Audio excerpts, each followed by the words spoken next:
Welcome back. We're drawing to the end of the discussions, but the Speaker of the House, Dr. Chico Luveni, is still with us, and we will continue discussions. Madam Speaker, the parliamentary committees play an integral role in scrutinizing the work of the government. To date, we have 3 committees that have been set up. To my understanding, the Public Accounts Committee is one of them, the Business Committee another. But a lot of these committees remain unformed as yet. Do you see that as delaying the work of Parliament? We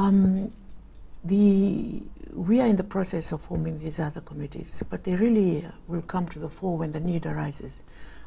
Right now, when an issue that needs to be put to these committees for them to act on, then we will need these committees. Right now, there's only one petition that has been tabled in Parliament that needs the committee to work on. So the opposition members have already put in the membership of the other 5 committees that are yet to be formed, and we're just waiting for government to also confirm their membership so that they are established. You're the first female parliamentary speaker. What more do you think can be done to encourage participation of women at parliamentary or policy-making level? The onus is on the women themselves. You know, they need to be keen to prepare themselves for parliamentary role and to stand as parliamentarians. Right now, we have 8 members of Parliament, and that makes up about 16% of parliamentarians. The goal is to increase it to 30%. We are being helped by the Australian Parliament that have formed a Pacific parliamentary body for women to promote the women's representation in Parliament. So we are linking up with them now, and there's going to be a conference to be held here in Fiji this year. But the existing women parliamentarians do have this in mind, that they need to be working towards promoting the participation of women in Parliament, and I'm sure in the way they go about their business, whether they are ministers or assistant ministers, they will be looking at future women parliamentarians and providing them the mentoring that is needed. And the advice that is needed, and maybe linking them up to the parties, to political parties, because that is where they will have to come through.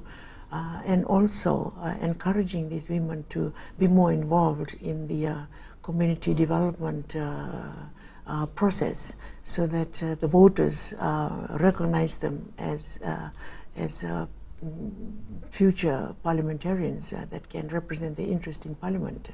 So these are the work behind the scene as women prepare to take up positions in Parliament. So do you believe a fixed quota, say 30%, is one mechanism? Do you believe in? Yes, that has been the quota, and we have tried to encourage women to have the 30% representation. But the onus is on the voters. You know, the onus is on the voters, particularly women voters. You see, we make up 50%, almost 50% of the population, which means that we make up 50% of the voters. So the onus is on women to be convinced that it's the women that are sent to parliamentary positions, to leadership positions, that will take up the issues of women at that level. So we need to have the women to support women. However, we know that for women to enter Parliament, we need the support of our husbands and the support of men. You know, me being the Speaker, I was elected by men, and we are fortunate in Fiji that the men do recognize the potential that women have to ascend to such positions. So now the onus is on women ourselves, the current women in Parliament, and also the women out there who would be future women parliamentarians, and also the women themselves that need to be supportive and be convinced that women can represent their needs in Parliament or in other leadership positions. Do you feel that as the first female Speaker of the House and as the other 8 female MPs are seen as pioneers of Parliament for all intents and purposes because it's come after 8 years, do you feel that you and these MPs under additional scrutiny from the public and are seen more openly or more widely by the public? Do you feel there's an additional scrutiny there? Yes, we women have accepted the fact that in whatever area of work or responsibilities that we get engaged in, we need to work extra hard all the time. So that even now with our 8 members of Parliament and even myself, we know that we need to work extra hard to prove ourselves to the population and to women that we can perform effectively in Parliament, so that we are under an obligation to our voters, to our women, that we need to perform and perform well, perform better than the men, so that we can have the support of not only women and the men as well when we do want to ascend to those positions. Madam Speaker, just on a parting note, what legacy would you like to leave behind at the end of 4 years as having been the first female Speaker of the House of Representatives? I would like to develop in the population, and this is what our staff are doing in our program for this year, is to take Parliament to the people and to get the population to be familiar with parliamentary life and not to come up only during the election process. So by the end of my term, I would like to see that there is a deep-seated reference to the institution of Parliament by the population, and also that they have faith in the democratic government, and that the proceedings of Parliament and the way that the needs of the population are being addressed through a democratic process where the people's consultation is upheld, so that any motions or any bills or any laws of the state that is brought into Parliament, it has gone through the process of consultation with the people. So that is the legacy that I would like to leave behind when I do leave, that the institution of Parliament is upheld as a body that makes the law of the state, and that it is done without impartiality and through the democratic process of where the people's voices are heard. Madam Speaker, we'd love to continue discussions, but unfortunately we'll have to call it a wrap with that. Thank you once again for being on our show tonight. Joshua, thank you very much as well for being present. That was For the Record this evening. Remember, if you have any comments or questions, you can email us fortherecord@fbc.com.fj. We'll be back again next Sunday. Until then, good night.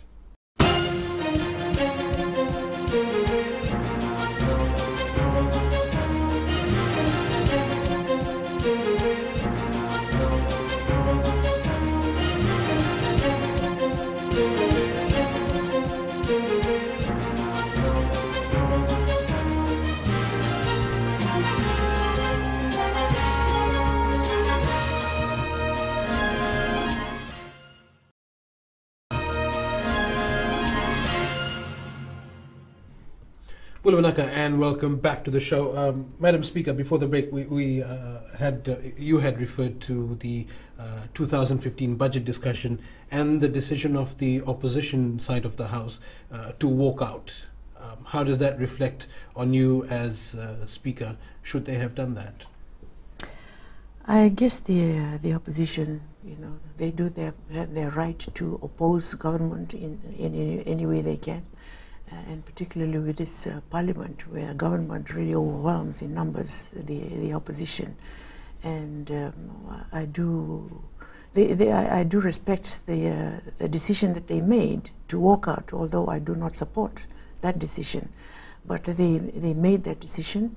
But I was really looking forward to hearing them out and getting them to analyze in detail the budget and to debate it, so that the viewers that are looking and can see them as effective oppositions, particularly in the budget session.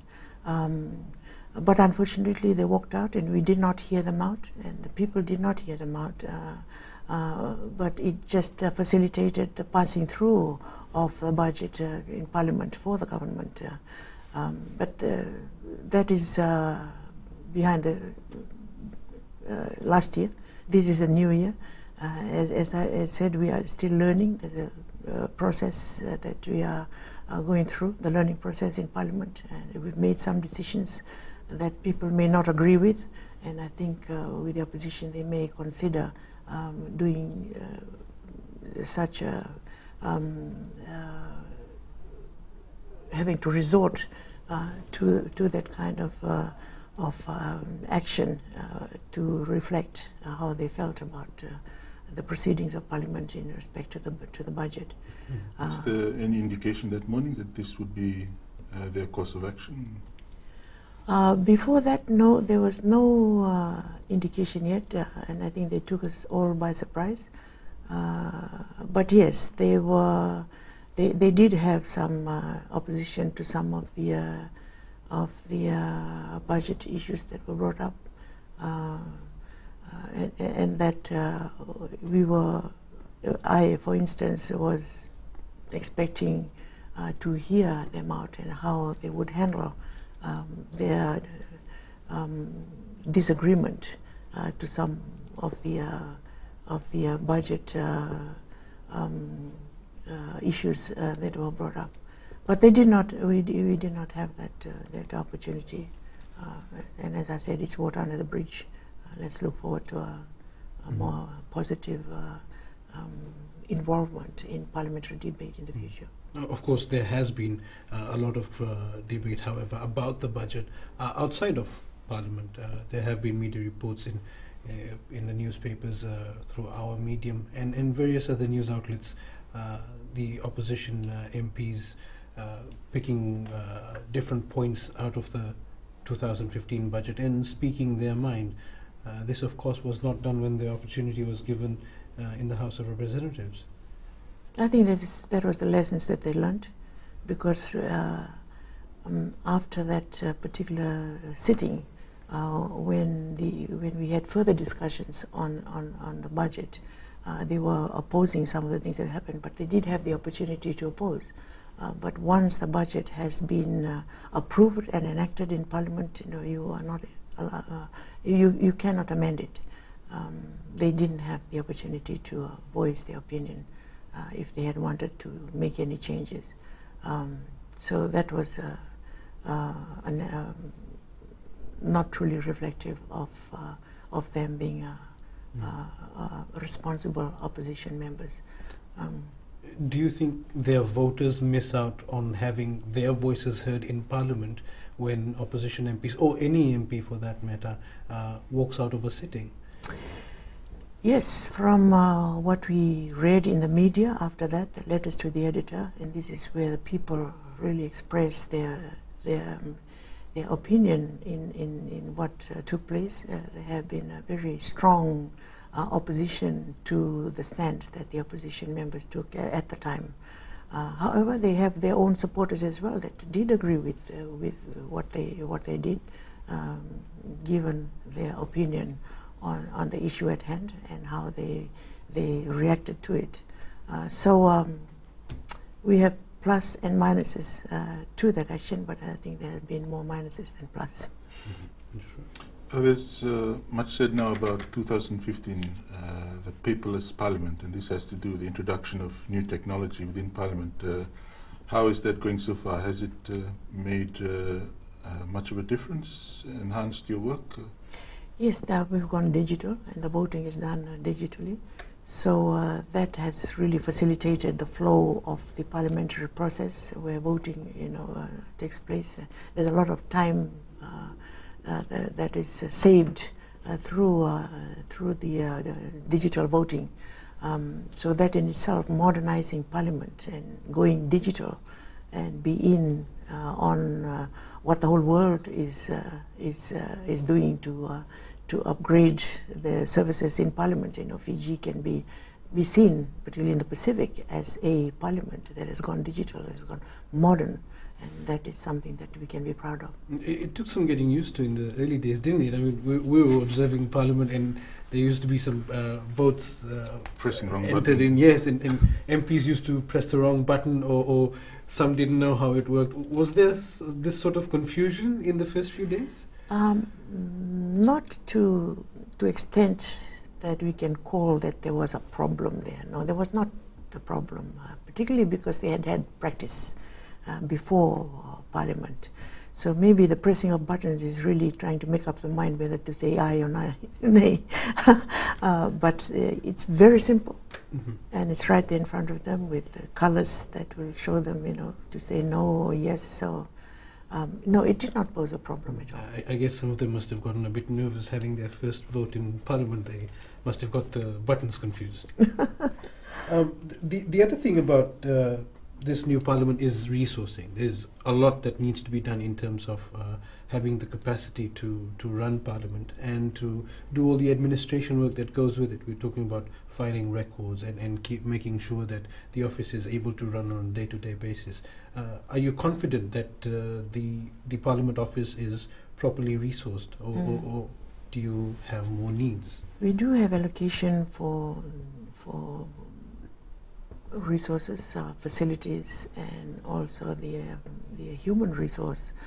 But we are being assisted by UNDP. If they will be sending us a technical person that has a lot of experience in parliaments, in other parliaments, to come and look at our parliament, the objective of parliament, and the objective of the work that the staff needs to do, so that we can all be working towards a common goal of Parliament, and then each staff member, each unit within the staff play their role effectively to achieve that purpose, so that the staffing and the numbers, the size of the staff and their roles.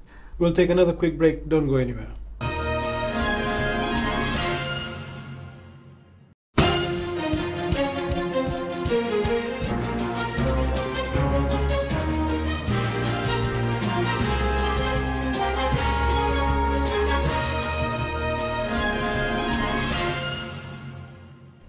Bulabanaka, and welcome to another episode of For the Record. Tonight, our guest is the Speaker of the House of Representatives, Dr. Chico Luveni.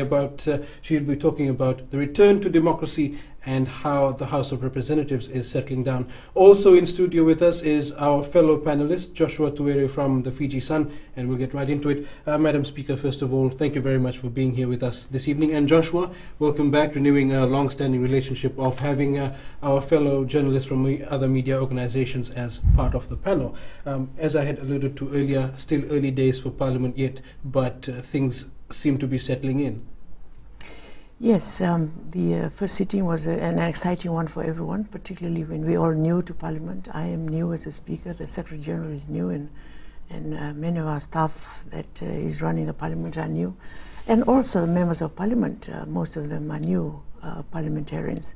So that was a challenge to all of us. However, because we are very comfortable with each other, both government and the opposition, and because of that, we were able to, blend into the parliamentary process very, very quickly. Because we are new, we know what the Parliament stands for, and that the Parliament really very important is to uphold the dignity of Parliament and also protecting the rights and privileges of its members. So with this as a platform, we were into new grounds. For me as the Speaker, knowing that I will be serving in that role for the next 4 years, I have no choice but to learn very quickly on the parliamentary process, the rules of the House, and the role of the Speaker. So that has been an exciting event. I am thankful to UNDP for providing the necessary training, the initial necessary training for us, for me as the Speaker and the staff of Parliament, and also with members of Parliament, so that when we did have the first sittings, we've had mock exercises and that we knew what to expect and how to handle it. Mm-hmm. Joshua? What was the process like in the lead up to your appointment as Speaker? Obviously, you came into Parliament as an elected MP. Give us, a bit of what happened in the back rooms. Yes, I reckon the government was hunting for a Speaker, and that. I'm thankful to them for having the confidence in me that I could play the role of a Speaker, but the onus was on me to agree or not agree to the proposal to leave my role as a Parliament as a minister that I was playing previously, and to take on the responsibility of Speaker. But I always have faith in myself that whatever challenges that I face in life, I'll have to address it, in the forefront of the whole thing, and have the faith and confidence to play the role. So when I was asked to be, if I'm interested to take up the post of the Speaker, I agree. I agree totally, particularly when it's coming from a party of which I'm a member, and we always stand together and we make decisions together and support each other. 18 sittings, individual sittings have been held so far, so 18 days of parliamentary debate. The first day itself, when you walked into the House of Parliament, I mean, of course there were mock exercises, so you knew what to expect, but on the first official day of Parliament, as you walked in and took up the chair as the Speaker of the House, what went through your mind and what went through your heart on that day? Actually, I felt very honored and privileged that I should be the Speaker sitting on this high chair and presiding over members of Parliament, senior members of Parliament as well. So it was an exciting time for me, but I know that there are challenges in place for me with that role. But I have my faith in God and I give my life to God, and whatever responsibilities I'm given, I take it with confidence that I have someone there that will help me through it, and this is how I was feeling. You're there as Speaker, now go for it. Mm-hmm. You've come out of you're not the first Speaker to come out of a political party context. How do you manage in the back of your mind what your political party principles are, and upholding the integrity and the impartiality of your office as the Speaker?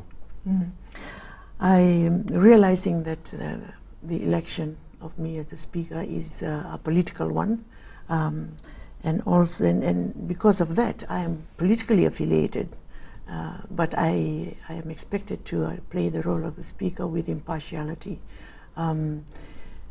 We have the standing orders, the rules, and because of that I saw my role as someone or a referee that knows the rules and apply the rules equally to all members, be it government or the opposition.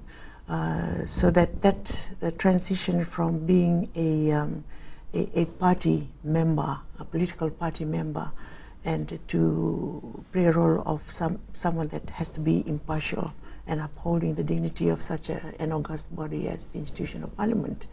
That was, although it was a challenge, but I had the confidence that I'd be able to handle it. Was it difficult at all? Because as Joshua mentioned, of course, there would also be this tie that you have to the party because you had served as minister. Was that a challenge in the early days? Yes, it was a challenge to a certain extent, knowing that I have my own political colleagues that I have worked with. But at the same time, the opposition members are people that are known to me and have been my friends and even relatives for that matter. So that I am familiar and comfortable with members of government, and I'm also comfortable with members of the opposition. So that helped. All right. On that note, we will take a quick break. We'll be right back.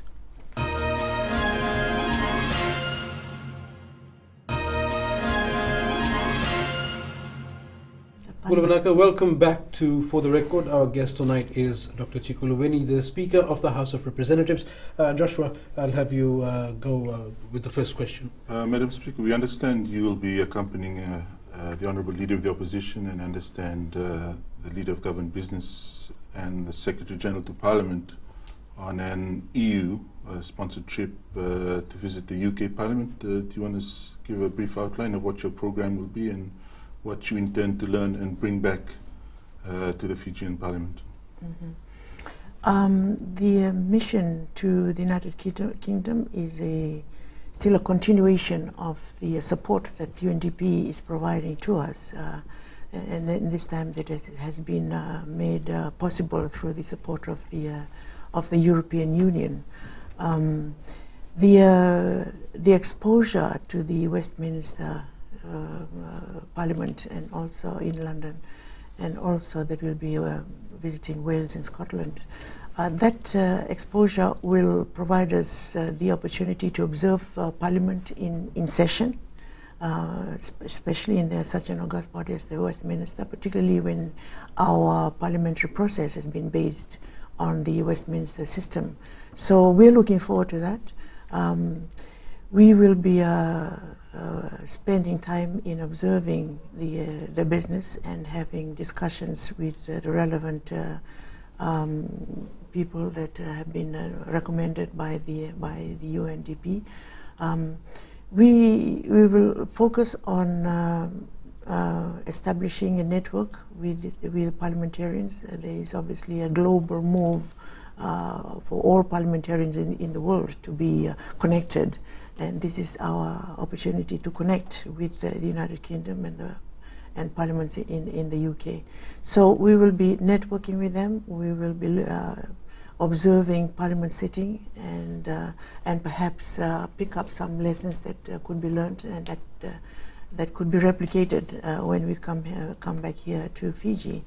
But I will maintain that the Fiji Parliament is Fiji, specific to Fiji, and we have special features of Fiji that would be different from other countries, particularly in the size of the Parliament and the way that we run our business. But I'm sure there's going to be a lot of lessons to be learned from there that we will bring back when we return. And that was something I was going to ask you about, the lessons that you expect to learn as part of this visit.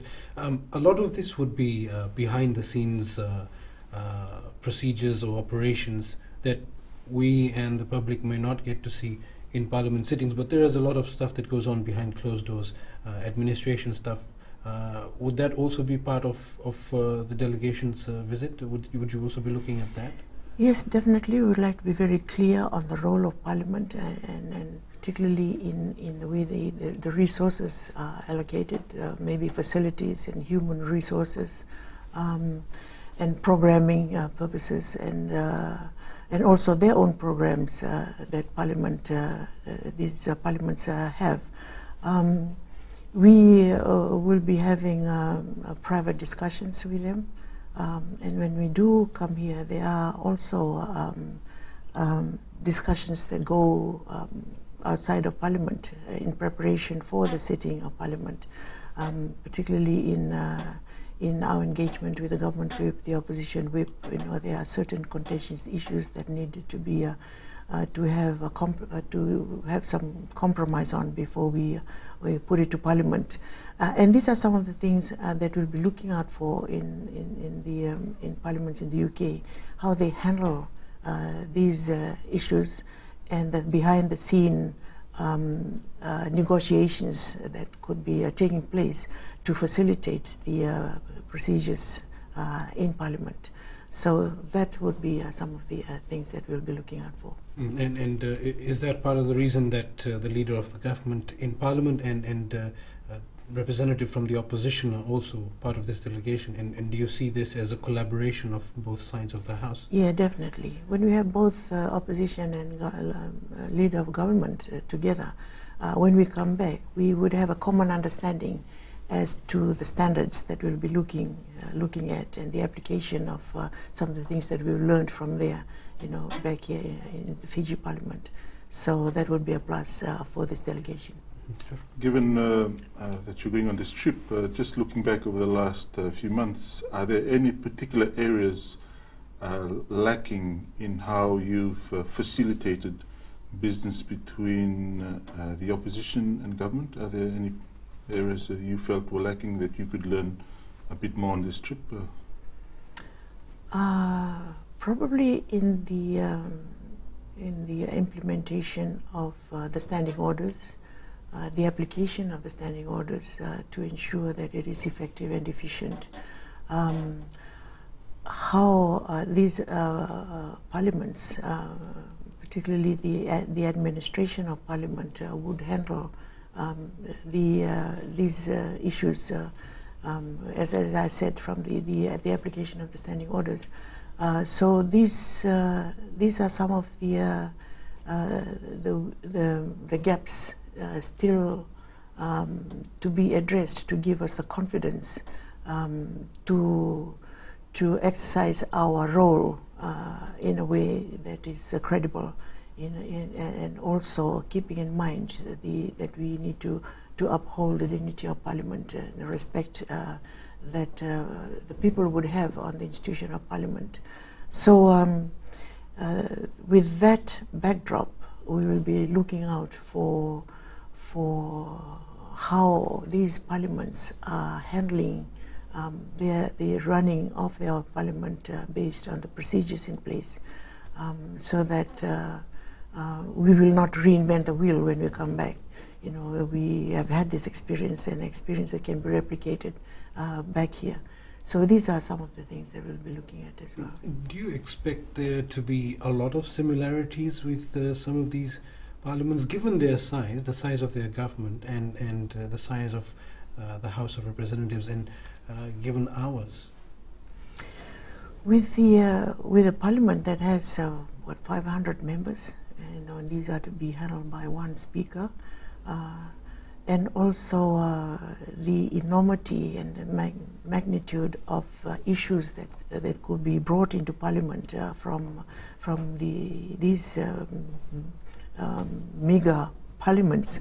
Although the issues would be different, but the way that Parliament is administered and how the rules and procedures are administered would be similar. I don't see much. I wouldn't see much difference, but this is yet to be seen. Are there differences? Are there differences that can be compromised that will help us run our Parliament smoothly and effectively? Mm-hmm. Madam Speaker, with that we will take another break. Stay with us. We'll be right back for more discussions.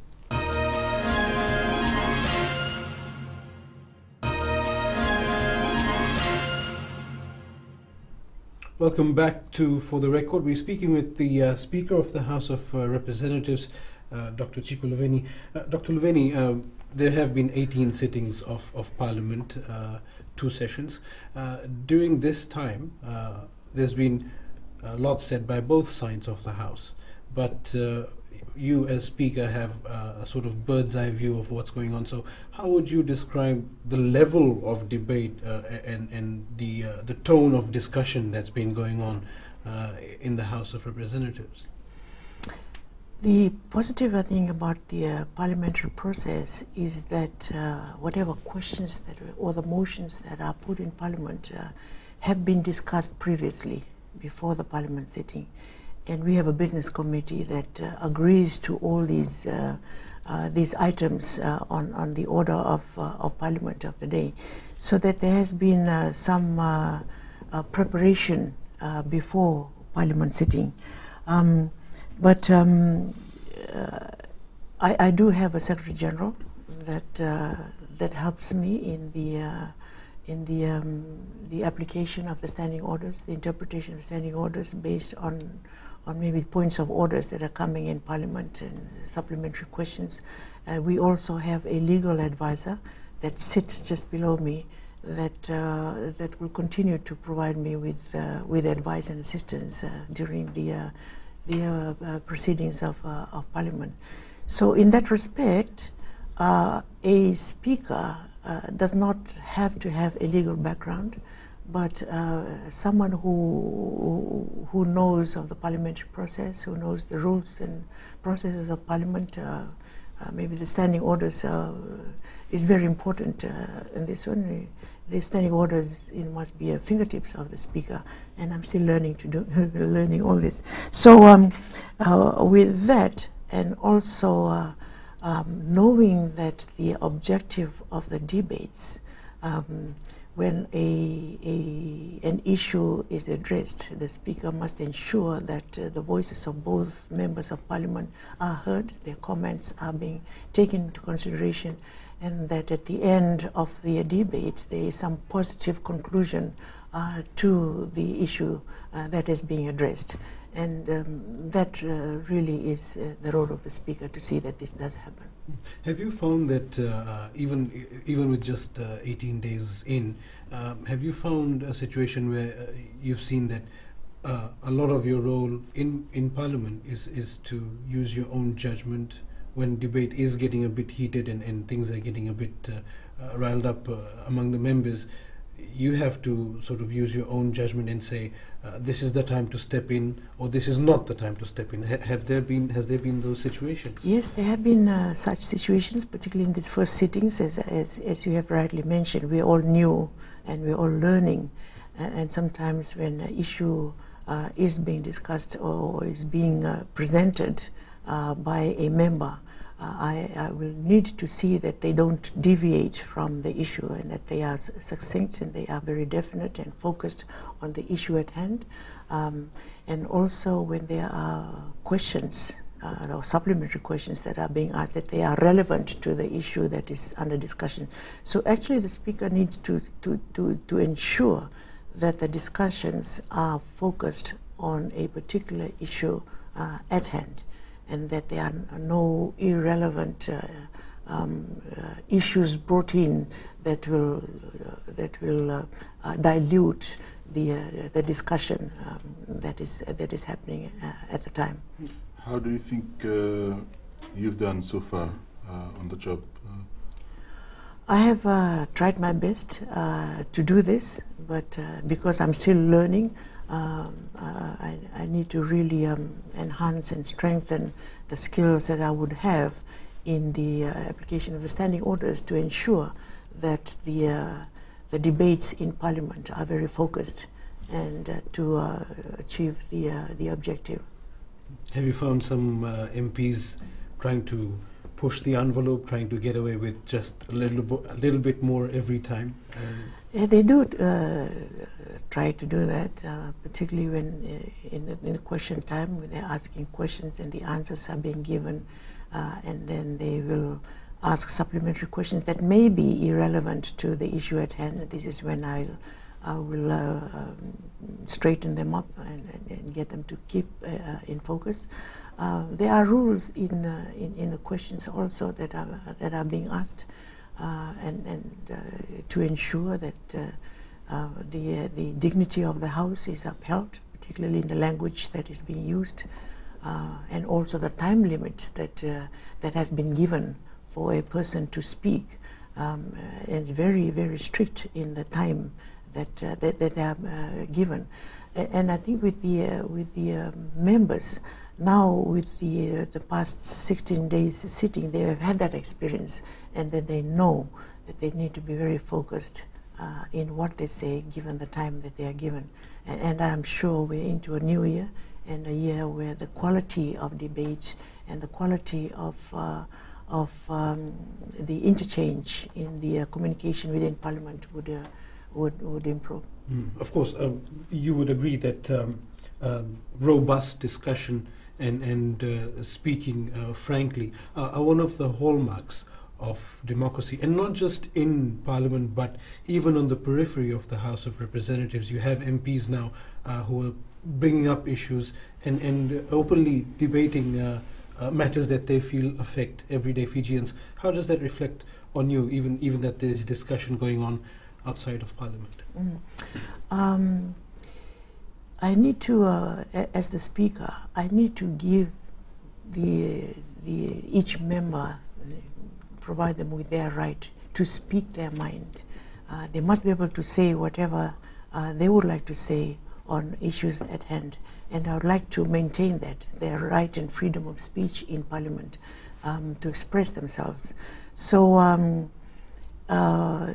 this I hope I have tried to maintain in the debates and discussions in the last few sittings. Although we haven't had a very strong debate on issues of public interest, for instance, we did miss an opportunity for a healthy debate on the budget. But that would have been a good experience for both members of both houses to debate on such issues. But with the few motions that have been put in Parliament and the way that the members have responded to these debates, they have been healthy. They have been very useful, and they are aware that Parliament is being aired live, and they have a responsibility to their voters, and they must present themselves, proving to their voters that they have voted in the right person and the person that will play their role effectively in Parliament. So this has been the trend in the last sittings. Madam Speaker, you brought up an interesting point about the budget discussions, and I'd like to ask you more about that, but that will have to wait for a bit. We're just going to take another quick break. Stay with us. We'll be right back. More discussions after the break.